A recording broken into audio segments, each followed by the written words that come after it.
Hello, bachcho. Let's read this question. So this question says, a block of mass m is attached to one end of a massless spring of spring constant k. The other end of the spring is fixed to a wall. The block can move through a horizontal rough surface. The coefficient of friction between the block and surface is nu. The block is released when the spring has a compression 2 nu mg by k. Then choose the incorrect option. आपको देखिए बच्चों क्या बताना है, incorrect option को choose करके बताना है, राइट। ठीक है, तो चलिए बच्चों देखिए, अब हमें यहाँ पर क्या क्या बताना है। मैक्सिमम स्पीड बतानी है ब्लॉक की, और ब्लॉक की वेलोसिटी किस डायरेक्शन में होगी, और एक्सटेंशन इन द स्प्रिंग बताना है जब for the first time after being released इस न्यू एमजी बाई के। Alright, okay. जब इसकी वेलोसिटी क्या होगी, 0 के इक्वल होगी, ठीक है। तो देखिए बच्चों, इस क्वेश्चन का की कॉन्सेप्ट आप क्या लिख सकते हैं। The key concept of this question. देखिए, इस क्वेश्चन को सॉल्व करने के लिए ना हम यहाँ पर हम देखिए यहाँ पर क्या बताएंगे। यहाँ पर इस क्वेश्चन को सॉल्व करने के लिए हम यहाँ पर वर्क एनर्जी थ्योरम का भी क्या करेंगे, आपका यूज करेंगे। किसका यूज करेंगे, आपका वर्क एनर्जी थ्योरम का क्या करेंगे, यूज करेंगे। या फिर बच्चों हम क्या लिख सकते हैं, यहाँ से वर्क एनर्जी थ्योरम का तो हम यूज करेंगे ही। तो वर्क एनर्जी थ्योरम ही लिख लेते हैं। चलिए, इस क्वेश्चन का की कॉन्सेप्ट क्या लिख सकते हैं, आपका work energy theorem. Work energy theorem देखिए बच्चों क्या बताती है। Work energy theorem, the work done bye all the forces, जितने भी आपके फोर्सेस होते हैं उनके कारण जो वर्क डन होगा, इट इज इक्वल टू, ये किसके इक्वल होगा, आपका चेंज इन काइनेटिक एनर्जी के क्या होगा, यहाँ पर आपके इक्वल होगा, ठीक है। ये किसके इक्वल होगा, आपका चेंज इन काइनेटिक एनर्जी के इक्वल होगा। अब देखिए बच्चों, इस क्वेश्चन को स्टार्ट करते हैं। देखिए, सिचुएशन ऐसी है, ये आपका यहाँ पर से आपका क्या है, दिस इज अ ब्लॉक, ये आपकी स्प्रिंग है, ठीक है। स्प्रिंग में देखिए आपका, ये आपका एक ब्लॉक है जिसका मास के अंदर क्या, एम दे रखा है। Attach to one end of a massless spring, spring constant क्या है, other end of the spring is fixed to the wall, ठीक हो गया, ठीक है। The block can move on a rough horizontal surface, the coefficient of friction between the block and surface mu given कर रखा है। The block is released when the spring has a compression 2 mu mg by k. इसको देखिए हमने कब release किया block को, जब यहाँ पर बच्चों देखिए आपको कंप्रेशन कितना गिवन गिवन कर रखा है, 2 न्यू एमजी बाई के इक्वल, 2 न्यू एमजी बाई के equal, alright. The block when the spring then choose the incorrect option. आपको क्या बताना है, यहाँ पर इनकरेक्ट ऑप्शन क्या करना है बच्चों, यहाँ पर चूज करके बताना है, ऑलराइट। अब देखिए बच्चों, यहाँ पर आपके कौन कौन से फोर्स लगेंगे। एक तो देखिए, ये स्प्रिंग को हमने क्या कर रखा है, कंप्रेस कर रखा है, तो हम बता सकते हैं एक फोर्स तो आपको स्प्रिंग के कारण लगेगा, ठीक है। स्प्रिंग के कारण फोर्स लगेगा दिस डायरेक्शन में, इसके कारण फोर्स लगेगा तो उसका मोशन इस डायरेक्शन में होगा। तो एक आपका फ्रिक्शन फोर्स लगेगा। फ्रिक्शन फोर्स क्या करेगा, फ्रिक्शन फोर्स आपका वेलोसिटी के अपोजिट डायरेक्शन में एक्ट करेगा। एक आपका यहाँ पर इसके कारण क्या आएगा, वर्क डन आएगा, ऑलराइट। ये हम बता सकते हैं, ऑलराइट। दिस इज, हम यहाँ पर से ये सब क्या बता सकते हैं। और बच्चों देखिए, इनिशियल कंप्रेशन आपको दे रखा है, ठीक है। इनिशियल कंप्रेशन देखिए बच्चों कितना है, इनिशियली देखिए आपका 2 न्यू एमजी बाई के में है, ठीक है। The block is released when the spring has a compression कितना, 2 न्यू एमजी बाई के पर। ये तो आपका क्या आ जाएगा, this is our x initial, हम इसको लिख सकते हैं अब, ठीक है। अब बच्चों देखिए, हमें बताना है कि मैक्सिमम स्पीड, ऑप्शंस देख के पता चला कि मैक्सिमम स्पीड बतानी है। तो देखिए बच्चों, मैक्सिमम स्पीड ब्लॉक की कब होगी, मैक्सिमम स्पीड ब्लॉक की तब होती है जब वो क्या होगी, आपकी इक्विलिब्रियम पोजीशन पे होगी, या फिर कहाँ पर होगी, आपकी मेन पोजीशन पे। और मेन पोजीशन पर देखिए, इसका हम मेन पोजीशन पर देखिए, हम यहाँ पर से डिस्प्लेसमेंट कैसे निकालेंगे। मेन पोजीशन पे हम बता सकते हैं आपका नेट फोर्स क्या होगा, आपका 0 के इक्वल होगा, ठीक है। तो ये हम बता सकते हैं जो आपका लिमिटिंग फ्रिक्शन, जो आपका यहाँ पर से क्या देखिए, जो आपका लिमिटिंग फ्रिक्शन फोर्स है, इसको यहाँ पर कौन बैलेंस करेगा, इसको यहाँ पर स्प्रिंग फोर्स क्या करेगा, बैलेंस करेगा। तो हम देख सकते हैं, देखिए के एक्स की वैल्यू कितनी होगी, इस फ्रिक्शन फोर्स की वैल्यू कितनी होती है, आपकी न्यू एम जी के इक्वल हो जाएगी, ठीक है, लिमिटिंग वैल्यू के इक्वल। और एक्स की वैल्यू बच्चों यहाँ से आपकी कितनी आएगी, न्यू एम जी बाई के इक्वल आ गई, ठीक है। तो ये हमने कोऑर्डिनेट्स बता दी किसके, आपके ये अपने कोऑर्डिनेट्स बता दी किसके, मेन पोजीशन के। तो ये कितना आ गया देखिए, न्यू एम जी बाई के इक्वल आ गया, ठीक है। ये आपकी क्या आ गई, मेन पोजीशन आ गई। इस पोजीशन पे हम बता सकते हैं आपकी स्पीड क्या होगी, मैक्सिमम होगी, ठीक है। ये आप बता सकते हैं। अब देखिए बच्चों, आपको यहाँ पर क्या मिल गए, स्प्रिंग फोर्स के करस्पॉन्डिंग देखिए हमें कोऑर्डिनेट्स मिल गए। तो हम यहाँ पर से work done bye spring force क्या कर सकते हैं, कैलकुलेट कर सकते हैं। फ्रिक्शन फोर्स के कारण भी हम क्या कर सकते हैं, वर्क डन कैलकुलेट करेंगे। यहाँ पर आपके क्या लग रहे हैं, सिर्फ दो ही फोर्स लग रहे हैं, एक आपका स्प्रिंग फोर्स लग रहा है, और एक दूसरा कौन सा लग रहा है, आपका फ्रिक्शन फोर्स, ठीक है। स्प्रिंग फोर्स और फ्रिक्शन फोर्स, इन दोनों के कारण जो वर्क डन होगा, it is equal to the change in kinetic energy. ये किसके इक्वल होगा, आपका चेंज इन काइनेटिक एनर्जी के। तो हम लिख सकते हैं work done by the spring force plus work done by the friction force, इन दोनों फोर्सेस के कारण जो आपका वर्क डन होगा, it should be equal to change in kinetic energy. ये किसके इक्वल होगा, आपका चेंज इन काइनेटिक एनर्जी के इक्वल होगा, ठीक है। अब देखिए बच्चों, स्प्रिंग फोर्स के कारण कितना वर्क डन होगा, देखिए हम इसको लिख सकते हैं हाफ के, ठीक है। एक्स आई माइनस एक्स, देखिए यहाँ पर एक्स आई कितना दे रखा है आपको, देखिए 2 new M G by K, ठीक है। तो इसका आप स्क्वायर करेंगे, तो यहाँ से आप देखें कितना के बाई टू को, तो चलिए हमने कॉमन ले लिया। इसको हम पहले चलिए लिख लेते हैं, हो जाएगा आपका एक्स आई का स्क्वायर माइनस कितना, आपका एक्स का square. This would be the work done by the spring force, ठीक है। ये आपका स्प्रिंग फोर्स के कारण वर्क डन होगा। ये आपका देखिए फोर्स आपका इस डायरेक्शन में लग रहा है, डिस्प्लेसमेंट भी इसी डायरेक्शन में है, तो इसका वर्क डन पॉजिटिव है। फ्रिक्शन फोर्स देखिए आपका अपोजिट डायरेक्शन में लग रहा है, डिस्प्लेसमेंट फोर्स और डिस्प्लेसमेंट के बीच में कितना एंगल है 180 डिग्री का, तो इसका वर्क डन क्या होगा आपका नेगेटिव के इक्वल होगा, तो आप इसका लिख सकते हैं किसके इक्वल होगा, फ्रिक्शन फोर्स तो देखिए आपका न्यू एम जी ही लगेगा, ठीक है, सरफेस का कोएफिशिएंट ऑफ फ्रिक्शन आपको न्यू के इक्वल दे रखा है, न्यू एम जी। और डिस्प्लेसमेंट बच्चों आप क्या लिख सकते हैं आपका एक्स आई से एक्स, ठीक है, ये आपका क्या जाएगा, this will be the displacement. ये किसके इक्वल होगा, change in kinetic energy. Initially देखिए आपका ब्लॉक कहाँ पर है, रेस्ट पर है, क्वेश्चन में बोला गया, तो हम लिख सकते हैं चेंज इन काइनेटिक एनर्जी आपका हाफ एम वी मैक्सिमम के स्क्वायर के इक्वल होगा, क्योंकि इक्विलिब्रियम पोजीशन पर आपकी वेलोसिटी क्या होगी, मैक्सिमम होगी, ये हम यहाँ से बता सकते हैं।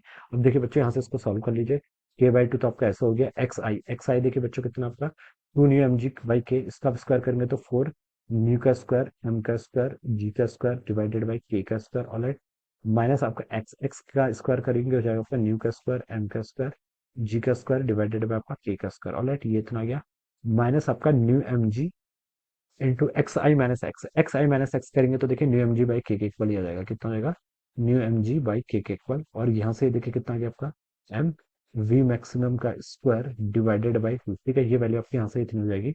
तो इसको देखिए बच्चों आप यहाँ से सॉल्व कर लीजिए, तो 4 new M square G square और यहाँ से करेंगे तो 3 के इक्वल आएगा, ठीक है, तो आपका 3 बाई 2 हो जाएगा, और यहाँ से आपका एक के, ये कैसे आप देखिए इसको कैंसिल कर लीजिए, तो 3 बाई 2 के तो इधर हो गया, ठीक है, और यहाँ पर कितना बच गया आपका न्यू स्क्वायर एम स्क्वायर और जी स्क्वायर, ये वैल्यू आपके यहाँ पर से इतनी आ गई, माइनस देखिए ये हो जाएगा आपका न्यू स्क्वायर एम का स्क्वायर जी का स्क्वायर डिवाइडेड बाई के, ये वैल्यू इतनी हो जाएगी, और यहाँ से हो गया आपका एम वी मैक्स का स्क्वायर बाई टू के इक्वल, ऑलराइट, ये वैल्यू यहाँ से इतनी आ जाएगी।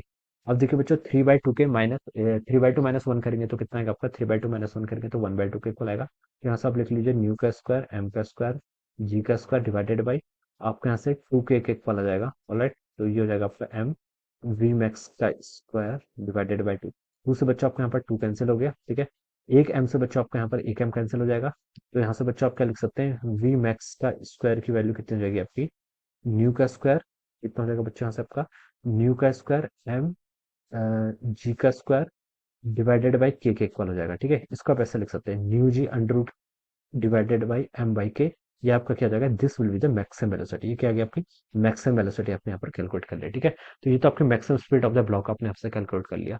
तो ये देखिए आपका ए ऑप्शन में लिखा है the maximum speed of the block, तो ये स्टेटमेंट बिल्कुल करेक्ट है, और बी पर लिखा है the maximum speed of the block is 2 न्यूजे, तो ये तो आपका इनकरेक्ट हो जाएगा, ठीक है। अब देखिए सी पर लिखा है the block will have velocity towards left during its motion, तो ये बच्चों आपका रॉन्ग है, देखिए स्प्रिंग आपका जो टोटल जो इक्विलिब्रियम पोजीशन पर पहुंचने से पहुंच ले, जहां पर मान लीजिए इसकी इक्विलिब्रियम पोजीशन मान लीजिए है, तब तक इसकी देखिए वेलोसिटी टुवर्ड्स क्या होगी, राइट होगी, किसकी होगी, जो इसकी वेलोसिटी होगी it will be always towards right during its motion, ठीक है, तो यहाँ पर लिख रखा है देखिए the block will have a velocity towards left during its motion, तो ये आपका रॉन्ग हो जाएगा। इसकी वेलोसिटी देखिए क्या होगी, इक्विलिब्रियम पोजीशन तक तो हम बता सकते हैं कि जो उसका नेट फोर्स होगा वो किस डायरेक्शन में लग रहा है आपका, नेट फोर्स आपका राइट डायरेक्शन में लग रहा है, और यहाँ पर हम बता सकते हैं जो उसकी वेलोसिटी होगी वो क्या करेगी, आपकी इंक्रीज करेगी, तो ये वाला स्टेटमेंट बच्चों क्या हो जाएगा आपका रॉन्ग हो जाएगा, सी स्टेटमेंट आपका रॉन्ग है।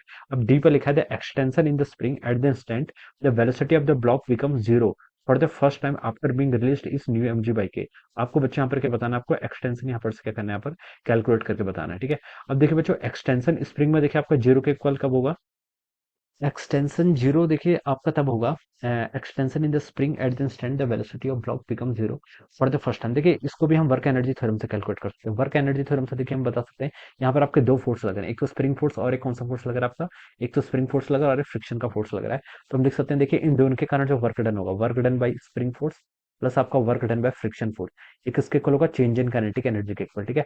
हमसे देखिए इनिशियल वेलोसिटी भी कितनी थी, इसकी जीरो थी, और यहाँ पर बोल रखा है हमें एक्सटेंशन बताना है जिस वक्त इसकी फर्स्ट टाइम क्या होगी, वेलोसिटी जीरो के इक्वल होगी, तो चेंज इन काइनेटिक एनर्जी कितना होगा, जीरो माइनस जीरो जीरो के इक्वल, तो आप इसको यहाँ पर से ऐसा लिख सकते हैं स्प्रिंग फोर्स का वर्क डन किसके इक्वल हो जाएगा आपका, minus of the work done of the friction force, या फिर देखिए इसको आप सिंपली ऐसे लिख लीजिए स्प्रिंग फोर्स का देखिए वर्क डन कितना होता है आपका के बाई टू, ठीक है, यहाँ से लिख सकते हैं एक्स आई का स्क्वायर माइनस इस बार एक्स की जो हम क्या करेंगे एक्स एफ लिख लेंगे, एक्स एफ किसके कोऑर्डिनेट है, जहां पर आपका वेलोसिटी क्या होगी आपकी जीरो के इक्वल होगी, तो के बाई टू एक्स आई का स्क्वायर इसका पैसे रहने दीजिए, माइनस आपका एक्स एफ, ठीक है, यही आपको क्या करना है कैलकुलेट करके बताना है, माइनस आपका फ्रिक्शन फोर्स के कारण वर्क डन कितना होता है, माइनस आएगा क्योंकि अपोजिट डायरेक्शन में x I minus x f it should be equal to zero, ये किसके इक्वल होगा आपका जीरो के इक्वल होगा, ठीक है।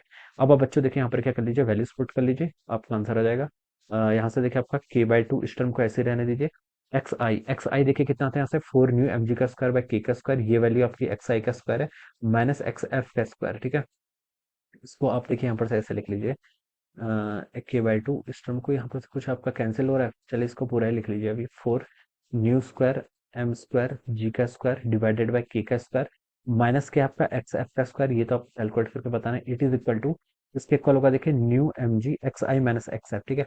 एक्स आई देखिए यहाँ से कितना आपका 2 न्यू एम जी बाई के इक्वल माइनस आपका कितना हो जाएगा यहाँ से एक्स एफ के इक्वल हो जाएगा। ये वैल्यू आपके यहाँ पर से इतनी आ गई, ठीक है। ये वैल्यू आपकी क्या आ जाएगी यहाँ पर से इतनी आ जाएगी। अब देखिए बच्चों यहाँ से हम क्या लिख सकते हैं, यहाँ से देखिए ये टर्म आपकी कैंसिल हो रही है। टू से देखिए इसको हम कैंसिल 2 टाइम्स कैंसिल करेंगे। के से आपका बच्चों यहाँ पर एक ही कैंसिल हो जाएगा। तो 2 mu square M square G square, यहाँ पर से देखिए आपका 2 mu square M square G square by K, ठीक है। तो बच्चों ये टर्म से आपकी ये टर्म क्या होगी, आपकी कैंसिल होगी। यहाँ पर आपका क्या बच गया, यहाँ पर आपका बच गया k/2 एक्स एफ का स्क्वायर, k/2 एक्स एफ का स्क्वायर माइनस है, लेकिन माइनस से देखिए ये वाला माइनस क्या हो जाएगा, कैंसिल हो जाएगा। एक इसके इक्वल हो जाएगा आपका mu M G X F के इक्वल हो जाएगा, ठीक है। यहाँ से देखिए आपका ये टर्म इतनी आ जाएगी, एक्स एफ से आप एक एक्स एफ कैंसिल कर लीजिए, और यहाँ से जो आपकी एक्स एफ की वैल्यू आ जाएगी वो आ जाएगी आपकी 2 न्यू एम जी बाई के इक्वल, कितनी आ जाएगी आपकी 2 न्यू एम जी बाई के इक्वल। तो इस पोजीशन पर हम बता सकते हैं इसकी वेलोसिटी क्या होगी फॉर द फर्स्ट टाइम, आपकी जीरो के इक्वल आएगी, ठीक है। वर्क एनर्जी थ्योरम से इसको बता सकते हैं। तो यहाँ पर क्या लिखा है, the extension in the spring at the stand when the velocity become zero for the X time is least is mu M G by K, तो ये स्टेटमेंट क्या हो जाएगा आपका, रॉन्ग हो जाएगा। जब आपकी 2 न्यू एम जी बाई के इक्वल होगी उस इंस्टेंट पर आपकी क्या होगी, वेलोसिटी क्या होगी आपकी फर्स्ट टाइम किसके इक्वल होगी, जीरो के इक्वल होगी। तो ये आपका क्या होगा बच्चों यहाँ पर से, this will be the correct statement, ठीक है। तो हम इसको यहाँ पर से ऐसे बता सकते हैं। तो हमसे क्वेश्चन पूछा था कि चूज द इनकरेक्ट वन। तो इनकरेक्ट पे देखिए आपका बी सी डी तीनों ही आपके इनकरेक्ट है, तो हम बता सकते हैं जो इसका करेक्ट आंसर होगा। करेक्ट आंसर देखिए कौन कौन सा होगा आपका, बी भी इनकरेक्ट है, सी भी इनकरेक्ट है, डी भी इनकरेक्ट है। तो हमसे इनकरेक्ट ही पूछा गया था, तो लिख सकते हैं कि B C and D are the answers of this question. ये क्या होंगे इसके, ये होंगे इस क्वेश्चन के आपके आंसर्स हो जाएंगे, ठीक है। So this is how we will solve this problem. So I hope you all understood this concept. All the best and thank you so much.